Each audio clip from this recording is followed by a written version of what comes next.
We cannot wait for speeches when the sea is rising around us all the time. Climate mobility must come to the forefront. We must take bold, alternative action today to secure tomorrow. Faftailasi, Tuvalu Modetua.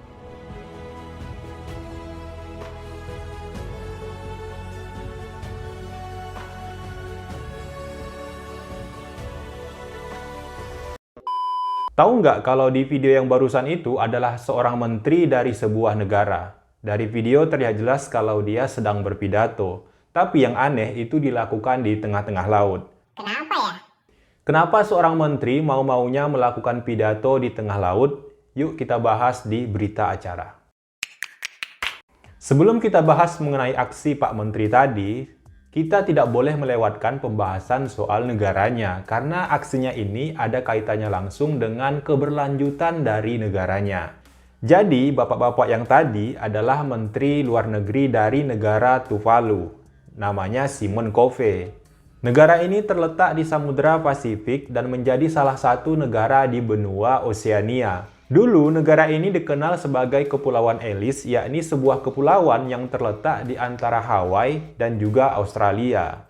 Negara Tuvalu ini sangat kecil wilayahnya. Dia hanya memiliki luas wilayah sekitar 26 km persegi. Jadi nggak heran jika negara ini berada di urutan keempat sebagai negara terkecil di dunia setelah Vatikan, Monaco, dan Nauru. 26 km persegi ini sangat kecil, bahkan lebih kecil dari kota Jogja yang punya luas wilayah sekitar 32 km. Ini kota ya, bukan provinsi daerah istimewa Yogyakarta. Negara Tuvalu ini terdiri dari 9 pulau-pulau kecil. 4 pulaunya adalah pulau karang dan 5 pulaunya adalah pulau atol. Menurut National Geographic Society, atol adalah gugusan terumbu karang yang berbentuk cincin, pulau atau serangkaian pulau. Biasanya atol mengelilingi pulau yang berada di bagian tengahnya. Pulau atol biasanya indah dan unik ketika dilihat dari atas. Nah, jadi transportasi yang umum di Tuvalu ini adalah perahu yang bisa dipakai untuk berkunjung antar pulau.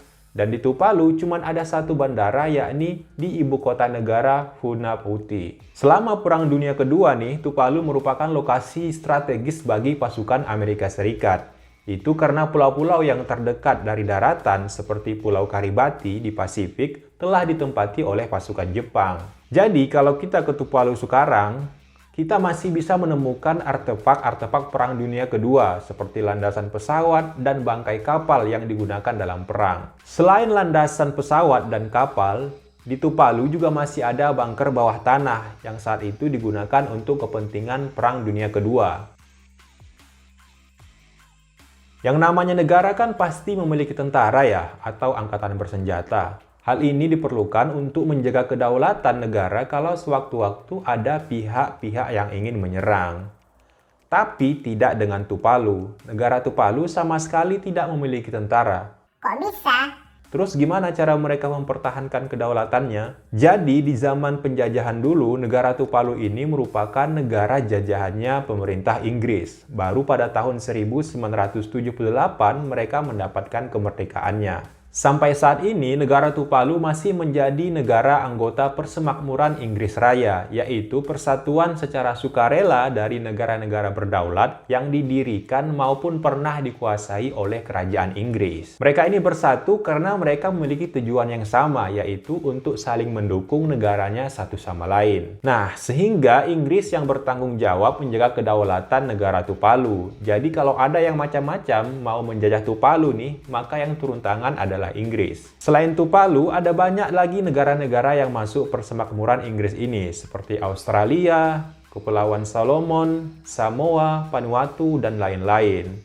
Tapi memang tidak semua negara persemakmuran ini tidak memiliki tentara. Banyak juga di antaranya yang memiliki tentara sendiri. Untuk tema ini mungkin kita akan bahas di video-video yang akan datang. Meskipun Tuvalu tidak memiliki tentara, tapi mereka tetap memiliki kepolisian tersendiri yang bertanggung jawab atas keamanan dalam negerinya. Nah, menariknya, Indonesia sendiri pernah memberikan bantuan pelatihan kepolisian International Training on Public Order Management for Tuvalu yang diselenggarakan di ibu kota Funafuti tahun 2019 yang lalu. Keren nggak tuh? Pembahasan yang menarik lainnya soal Tuvalu ini yang mungkin kalian tunggu-tunggu adalah soal ekonomi negaranya. Bagaimana dengan ekonomi negara Tuvalu? Meskipun negara ini kecil, tapi ekonominya sangat makmur, Pak. Gak ada obat pokoknya. Kalian pasti mikir kan kalau negaranya makmur gara-gara wisatawan? Jawabannya mungkin iya, tapi bukan faktor utama penyebab kemakmuran Tuvalu. Karena negara ini tak terlalu gila dengan wisatawan. Berdasarkan data statistik, rata-rata wisatawan yang datang ke Palu hanya 1.000 sampai dengan 2.000 orang saja setiap tahunnya. Jumlah ini sangat sedikit kalau dibandingkan Bali misalnya. Tahun 2019 saja, wisatawan mancanegara yang datang ke Bali itu sekitar 6,3 juta orang. Bali ini provinsi loh, bukan negara. Jadi bisa dibayangkan berapa banyak wisatawan mancanegara yang datang secara keseluruhan ke Indonesia.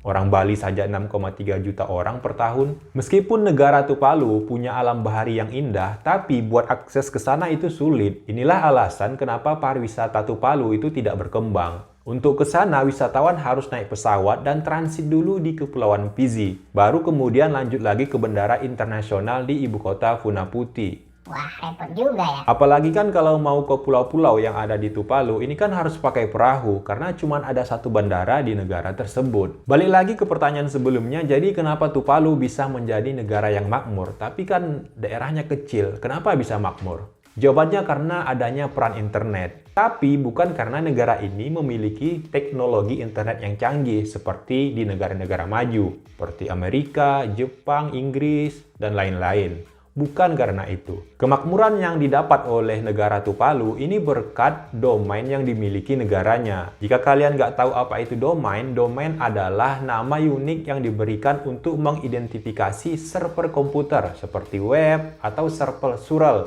di jaringan komputer atau internet, seperti com, org, net, dan sebagainya. Indonesia misalnya memiliki domain.id, Jepang punya domain.gp, dan Amerika punya domain.us. Nah, karena huruf konsonan yang dimiliki negara Tuvalu, Tuvalu akhirnya menggunakan domain.tp karena nama negaranya Tuvalu dari huruf T-U-V-A-L-U, Tuvalu.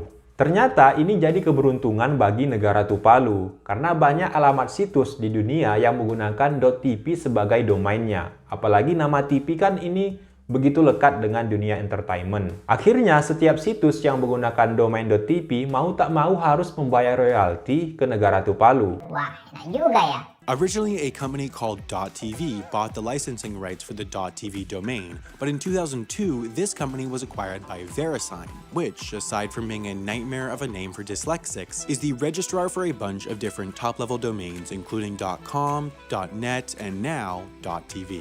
It's believed that the country of Tuvalu now receives $2 to $3 million per year from the registration of different .tv domains. Up until 2000, Tuvalu was not part of the United Nations, but they joined after this deal went through because they could finally afford the $100,000 joining fee. The revenues from this domain now amount to almost 10% of the country's GDP. Nah, melihat pundi-pundi uang di depan mata ini, Amerika Serikat itu pernah menghubungi Tuvalu agar mau menjual domainnya kepada mereka. Pada saat itu yang ditawarkan oleh Amerika Serikat sebesar 50 juta US dollar. Tapi tentu saja Tuvalu menolak. Iya dong, bodoh kalau mau terima. Keputusan Tuvalu menolak tawaran 50 juta US dollar dari Amerika ini ternyata keputusan yang tepat. Karena dari penyewaan domain internet ini setiap tahunnya, Tuvalu mendapatkan setidaknya 5 juta US dollar sebagai hak royalti. Wah, ini sih mantep banget ya. 50 juta tapi sekali atau 5 juta tapi setiap tahun. Dan pastinya jumlah ini akan terus meningkat. Uang dari penyewaan domain inilah digunakan pemerintah Tuvalu untuk membangun negaranya. Sampai akhirnya Tuvalu berhasil masuk dalam anggota Perserikatan Bangsa-Bangsa dengan urutan ke-189. Karena keasikan bahas ekonomi Tuvalu tadi, kita jadi lupa untuk membahas aksi Simon Covey yang berpidato di tengah-tengah laut.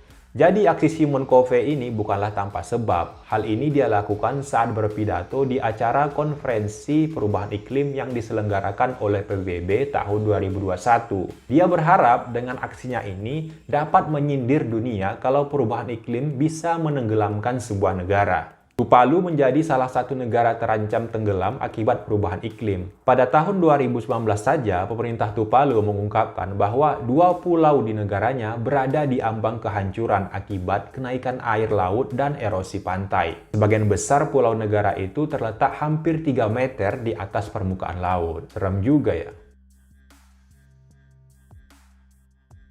His Excellency Mr. Joko Widodo, President of Indonesia.